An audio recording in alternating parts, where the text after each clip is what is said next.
Olá, tudo bom, gente? Eu aqui de novo, mais uma aula de Nara Souza, a mesma roupa da aula anterior, no mesmo lugar da aula anterior, porque eu pretendo meio que gravar aqui o negócio meio que num pacotão e ir dividindo, né, distribuindo para vocês.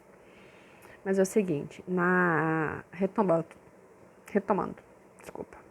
Na aula anterior, eu comentei com vocês que eu mudaria um pouco o meu roteiro, né, do curso para vocês, né? Porque o nome do curso é o cotidiano, ideias de rotina, tal. E mediante ao que a minha experiência de isolamento e também a experiência de outras pessoas que eu li e que eu ouvi, eu acho que essa coisa do roteirinho de atividades,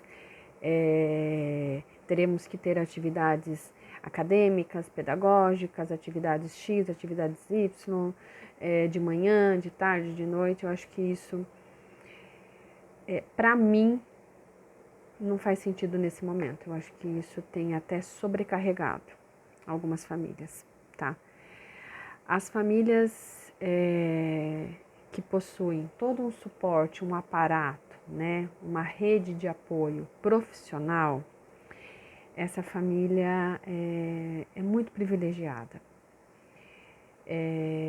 Ela consegue ter um suporte aí, né, consegue acessar os profissionais, pode fazer um Skype, pode mandar um WhatsApp, pode ligar, viu, tal coisa, tá assim, me ajuda, né? E muitas dessas famílias até já receberam esse roteiro, um roteiro de atividades de profissionais que trabalham com seus filhos. E até mesmo muitas dessas famílias têm me relatado, de Nara, eu estou com todo esse material, mas está insuportável, eu não sei o que fazer, eu não estou bem, eu não estou bem emocionalmente, eu não estou conseguindo dar conta, né, de me organizar enquanto mãe de uma criança com necessidade especial, porque eu não tenho só um filho, enquanto esposa, enquanto a cozinheira, enquanto a funcionária da limpeza, porque eu tive que dispensar também, então, né, tô eu e a minha família aqui, eu não tô sabendo o que fazer com todos esses papéis. Eu tô muito angustiada. Então, eu acho que eu só tô piorando o cenário ao invés de ajudar. Então, só uma introdução, retomando a minha aula anterior. Então, gente, a ideia agora é a gente conversar um pouquinho. Eu vou me orientar aqui em relação à minha fala, olhando aqui para o lado que está o meu computador com os meus slides, tá bom? Então, nós temos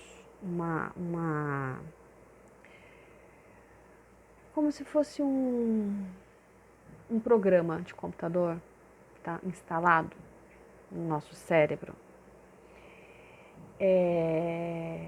Como se fosse um pacote Office, sabe? Quando a gente compra lá o computador e compra a licença do Windows, a gente não recebe aquele pacote Office, tá? Com todos os arquivos pra gente usar, né? Que são bases pra gente usar. Algo semelhante acontece conosco quando a gente nasce.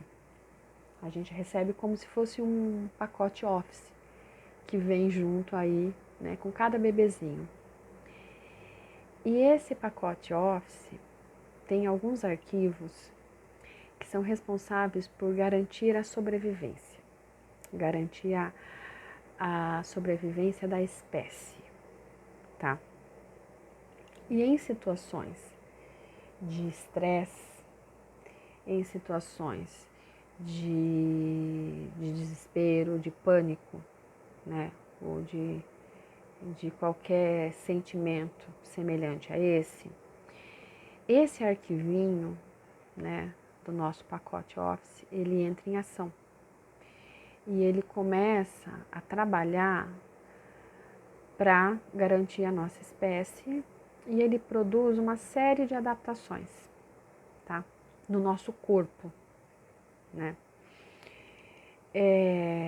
Então, é por isso que a gente vê, que a gente tem visto pessoas terem comportamentos totalmente discrepantes, né, daqueles que a gente poderia esperar de uma pessoa civilizada. É por isso que eu digo, não julgueis, né? Porque muitas vezes a pessoa nem está pensando, ela está meio que agindo no automático, baseado aí nesse pacotinho Office da sobrevivência, tá? E esse pacotinho Office, ele nos é muito útil, sim, tá? Porque ele serve para garantir a nossa sobrevivência. A gente também tem, junto com esse pacotinho, a gente também tem um arquivo de adaptação, tá? Nós somos a única espécie animal que tem um alto poder de adaptação, tá? Mas ninguém garante que é fácil, que é super tranquilo e que é rapidinho. 1 ou 2 dias já estou totalmente adaptada, estou adorando ficar em isolamento. Não. Mas a gente consegue se adaptar sim. A gente tem um arsenal genético que faz com que a gente se adapte a qualquer situação, tá? A duras penas. Não é fácil. Esse arsenal aí genético, ele tem que mudar muita coisa dentro da gente, né? E quando eu falo dentro da gente, eu não estou falando apenas das nossas emoções, mas eu estou falando de toda uma fisiologia, tá? Para que a gente consiga se adaptar. E é aquela velha história, né? O ser humano se acostuma com tudo, né? Que droga que o ser humano se acostuma com tudo, até com coisa ruim. Sim, e que bom, né? Que a gente é capaz de se acostumar, de se adaptar. E o mais lindo de tudo isso, a gente possui também uma capacidade de se reinventar. Essa capacidade de se reinventar, de se redescobrir e de ser capaz de agir e fazer coisas que você nem imaginava, né? Coisas boas, coisas interessantes. Isso tem muito a ver com a forma como nós fomos nutridos emocionalmente desde que a gente nasceu. Então, aquela pessoa que teve uma nutrição, assim, quando eu falei nutrição, não estou falando de alimento, mas eu estou falando de cuidado, de olhar, de maternagem, entendeu? De carinho, de afetos, afetos positivos, afetos negativos, mas que foram acolhidos, tá? Quanto mais a gente teve isso na nossa infância, mais isso se transforma, né, em possibilidades de reinvenção, de adaptação, de resiliência, tá? Então, a gente está passando por uma fase de adaptação. Aparentemente, até onde nós sabemos, serão 2 semanas, mas pode ser que seja mais, né? Mas eu tenho certeza que nesses últimos dias, algumas coisas já se modificaram em você, Você não é a mesma, você não é o mesmo de que você não é a mesma pessoa de antes do isolamento. Para aqueles que estão fazendo o isolamento, né, horizontal, ou seja, o isolamento total, assim como eu estou fazendo. Você não é a mesma. Pode ser que tenha aflorado em você o que você tem de melhor e também aflorou o que você tem de pior, né? Mas igual você não está. E provavelmente, ao sair de tudo isso, também não estará, ok? Bem, seguimos aqui com o nosso slide.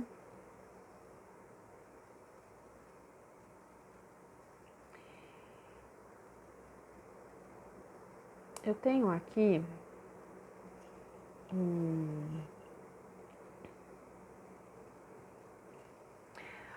um slide de um artigo, tá?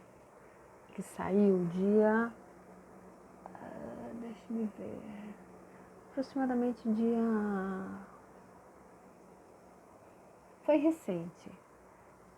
Na verdade, eu tive acesso a esse artigo dia 14 de março agora, mas ele saiu esse ano, acho que fevereiro, março de 2020. É um artigo da Lancet, que eu também disponibilizei esse artigo para vocês, tá? Eu peguei esse artigo, ele estava disponível gratuitamente e eu disponibilizei ele para vocês. É um artigo em inglês, então quem não lê inglês pode pedir ajuda ao nosso grande amigo Google Tradutor, tá? E daí a pessoa consegue ler. É um artigo científico, acadêmico e tal, mas eu vou dar uma resumida, tá? Para vocês aqui, o que é que fala esse artigo? O nome do artigo é o impacto psicológico da quarentena, tá? Em nós, e é uma rápida revisão com evidência. Então, o que significa isso? O que eles fizeram? O pessoal lá da revista, eles fizeram uma busca, tá? Em todas as pesquisas dos últimos anos, todas, que falavam do período de quarentena e de isolamento. O que isso gerava nas pessoas, esse período? Então foram vários estudos, vários artigos que eles encontraram, tá? E daí eles foram separando esses artigos, tá? Foi utilizado uma metodologia que a gente fala, né? Muito sistemática para conseguir separar e categorizar, para ver qual artigo era realmente fiel, né? E bom, do artigo que não era bom, tá? Então, eles fizeram toda essa seleção, essa categorização. Então, por exemplo, teve artigo que estudou o efeito do isolamento nos profissionais de saúde que trabalham, né, lá em hospitais e em áreas onde tem que lidar diretamente com a questão do contágio. Daí eles também pegaram estudos do impacto disso nas pessoas que estão em isolamento, em quarentena. Daí eles pegaram estudos do impacto disso nas pessoas que viveram períodos de, entendeu? Mais ou menos como que foi. Então isso isso se chama um artigo de revisão, onde eles pegam vários estudos, analisam todos, né? Uma junta de pesquisador analisa tudo e vê o que é bom, o que não é, categoriza e faz um resumão pra gente, tá bom? Foi isso. Então, esse artigo, né, que eu acho interessante comentar ele com vocês, né, porque é o artigo mais atual que nós temos e mais confiável, né, falando desse período de quarentena que nós estamos vivendo, que o mundo está vivendo. Tá? Então ele fala o seguinte: que quando a quarentena, né, o período de isolamento, quando ele é imposto, quando ele é determinado, é mais difícil de passar por ele, de vivê-lo, tá? Eu quero que fique bem claro que existem sim períodos de quarentena que pessoas fazem que não é imposto, né? Então, por exemplo, existem religiões, existem culturas, existem uma série de fatores que faz com que a pessoa queira viver um período de quarentena. A pessoa queira estar em isolamento, tá? Por livre e espontânea vontade. Eu quero viver essa experiência. Eu, Dinara, resolvo que eu quero ir me isolar um mês, entendeu? Em uma cabana no Canadá e ficar lá sozinha para viver essa experiência, tá? Isso é um tipo de isolamento. Isso é um tipo de quarentena aí, né? Quarentena não, porque senão a gente vai começar a entrar em terminologias que não é esse o meu objetivo, porque eu não sou especialista nisso. Mas vamos usar a palavra isolamento. Isolamento. E existe o isolamento que é imposto, que não é imposto por uma pessoa. Eu, Dinara, líder desse barraco, resolvo que vamos todos nos isolar aqui, eu e meu marido. Não, não é isso. Mas é o isolamento imposto por alguma condição, tá? Seja por uma epidemia, seja por um estado de guerra civil. Então vamos nos isolar todos aqui nesse vilarejo, né, onde talvez possamos estar protegidos de bombardeios e coisas do tipo, tá? Então isso seria um isolamento imposto. Então, quando ele é imposto, ele é muito mais difícil, né? E aí a gente pode pensar no nosso poder de escolha, né? Aí a gente começa a valorizar o nosso poder de escolha, a nossa liberdade de escolha, se é que ela exista, a liberdade de escolha, tá? Não vou entrar também nesse campo aí filosófico, senão nós vamos embora, não é isso. Mas vamos partir então do pressuposto que temos liberdade de escolha, né? E quando esta nos é tirada, por si só já é difícil, já gera aí uma série de sentimentos desconfortáveis, tá bom? Bem, vamos lá, um outro item do artigo. Maior tempo de isolamento gera mais instabilidade emocional. Bem, isso aí é óbvio, né? Mas o artigo realmente evidencia isso, né? Eu estava com um tipo de humor, né? E com um pensamento no primeiro dia em que eu entrei em isolamento. Hoje eu já estou com outro. E daqui uma semana eu estarei com outro. E daqui um mês, se for o caso, eu estarei com outro. E isso é algo e essa instabilidade emocional, a gente vê nas pessoas, né?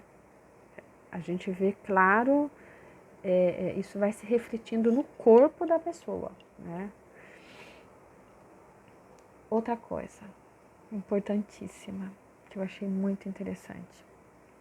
A falta de comunicação precisa e consistente,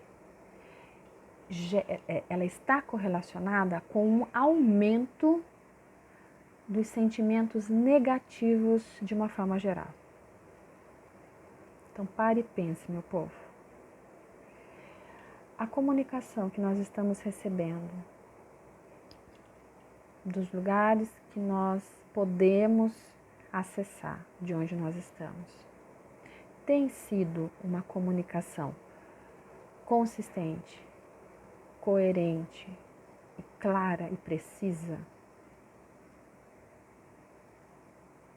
Então, isso só a gente pode achar que não, né? Mas isso afeta sim. Isso, de uma forma geral, só aumenta os sentimentos negativos. Só aumenta a angústia e o medo.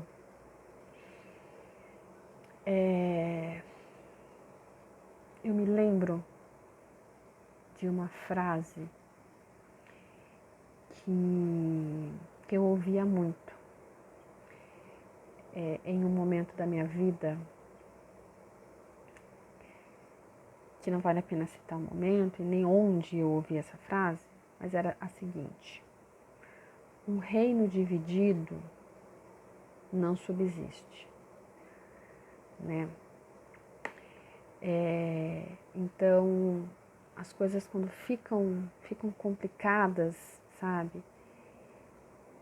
E daí quando a gente encontra pessoas que só fomentam isso, saibam que isso só piora a situação, que isso só gera mais angústia em você e no outro. Então, ou seja, ao invés de fazer, né, de agir em prol, né, a situação geral das pessoas em isolamento, saiba que isso só gera ainda mais angústia, tá? Vamos lá. Quais os sentimentos mais comuns, tá? Que o artigo relata presentes nesse período de isolamento imposto. A angústia aumenta, o medo, a raiva, irritabilidade e tristeza. Esses são os sentimentos que aumentam a ponto até de sobressair em relação aos outros. E agora, pensando em transtornos, né, possíveis transtornos psiquiátricos, a gente vê a presença de uma incidência maior para depressão, o TEPT, que é o transtorno do estresse pós-traumático, e o transtorno obsessivo compulsivo, tá? Bem, eu tô aqui, né? Não pensem vocês que eu estou chovendo no molhado, falando coisa que todo mundo já sabe, mas eu só tô trazendo dados com evidência científica, né? Os profissionais, o artigo ainda fala que os profissionais de saúde que trabalham agindo diretamente na quarentena, eles podem apresentar esses transtornos psiquiátricos, tá? Então, ou seja, qual é a diferença? Que o sentimento negativo, a angústia, o medo, a raiva, a irritabilidade, a tristeza, isso aí é geral, é para a galera geral. Daí, a depressão, o transtorno de estresse pós-traumático, o TOC, que são transtornos psiquiátricos, isso pode aparecer, pode surgir naquelas pessoas que têm aquela predisposição a ter os transtornos psiquiátricos. Mas ele fala o seguinte, que o profissional de saúde que está ali no fronte, esses apresentam uma vulnerabilidade e um risco maior para apresentar os transtornos psiquiátricos, porque a sobrecarga emocional deles é maior. Então, sabe aquela coisa do parabéns que a gente tem visto na rede? Parabéns mesmo. E eu não estou falando só parabéns para o médico e para o enfermeiro, não. Estou falando parabéns para o pessoal da limpeza dos hospitais, para o pessoal da segurança, para o pessoal da segurança pública, né, para os PMs que estão lá no front e não tem como estar em casa, tá? Para esses profissionais né, que estão passando, que estão com uma sobrecarga absurda e que os que têm uma predisposição genética corre-se o risco de desenvolver um transtorno psiquiátrico, tá?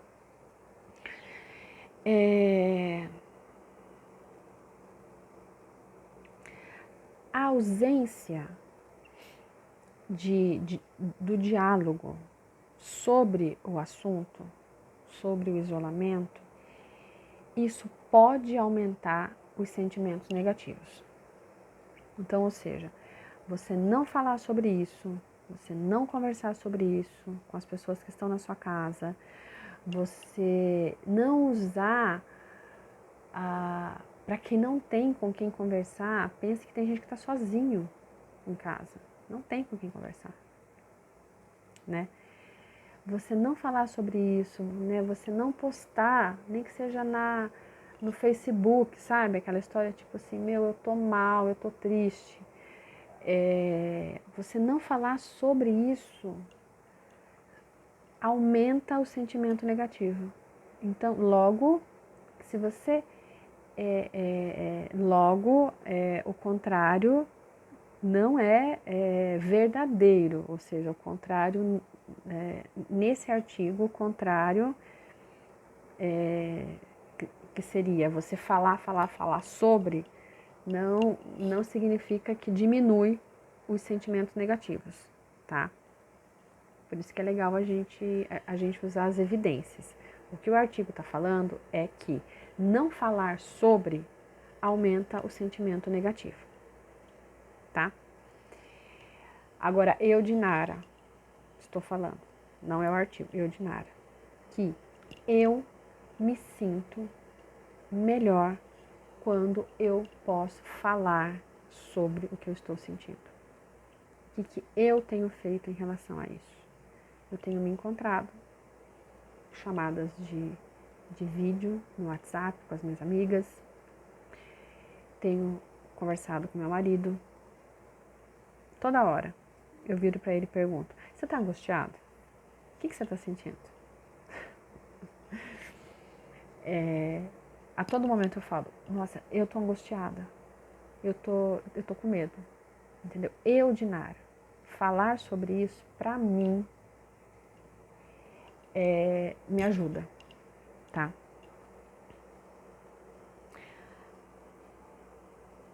E agora o último item aqui falando do artigo específico, tá? Não sabemos ao certo por quanto tempo lidaremos com esses sentimentos. O que isso significa? Mesmo a quarentena e o isolamento acabando, não se sabe ao certo até onde, por quanto tempo ainda nós estaremos digerindo e lidando e vivendo e sentindo esses sentimentos que nós estamos sentindo agora, tá? Esses sentimentos que nós estamos sentindo agora, eles estão impactando a nossa saúde mental, a nossa saúde física e os nossos relacionamentos. E o nosso processo de aprendizagem, enfim, em tudo.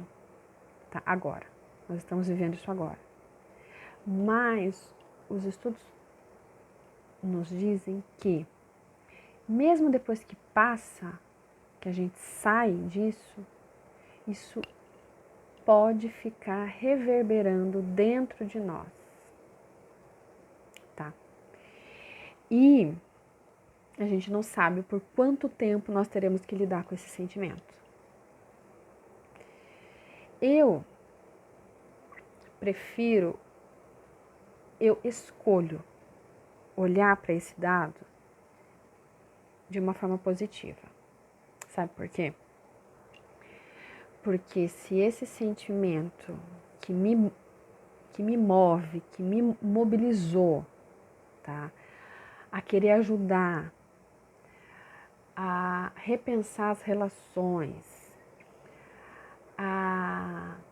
querer olhar e minimamente tentar entender como que funciona, né, esse tecido social que nós estamos inseridos e como é que cada um está vivendo isso. Se tudo isso que eu estou vivendo e sentindo mobilizou tudo isso em mim, eu sinceramente espero que isso continue, mesmo depois. Por quê?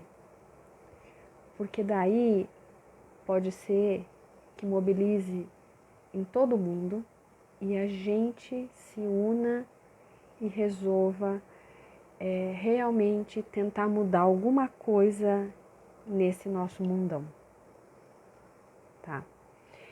Então, as crises, elas sempre aconteceram, acontece e acontecerão sempre, tá? Mas todas as crises, não, quem sou eu para dar aula de história, né? Quem quiser entender mais de história, eu os convido a seguir o Leandro Carnal, que é um historiador fantástico aí que fala disso com uma propriedade absurda. Mas se a gente parar para pensar que todas as crises, né, que ocorreram aí ao longo da história, elas trouxeram pequenas modificações ou grandes modificações, né? Eu acho que talvez seja por causa disso.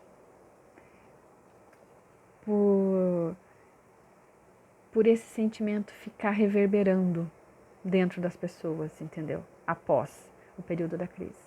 Eu acho que isso fica ali, ó, sabe? A gente fica ruminando aquilo, sabe? Mesmo depois, né, que você saia daqui, beleza, né, voltei a trabalhar, voltei a ganhar dinheiro, fica uma coisa estranha, uma coisa, sabe assim, mexendo com a gente. E isso pode gerar transformações. Então, vou encerrar aqui a aula, tá? Apresentei esse artigo. E agora a nossa próxima aula, vamos ver, eu vou falar da regulação, né? Eu falei até agora desses sentimentos, tal, disso, e o que é a regulação diante de tudo isso, tá? Então essa é a nossa próxima aula. Espero vocês. Beijo bem grande.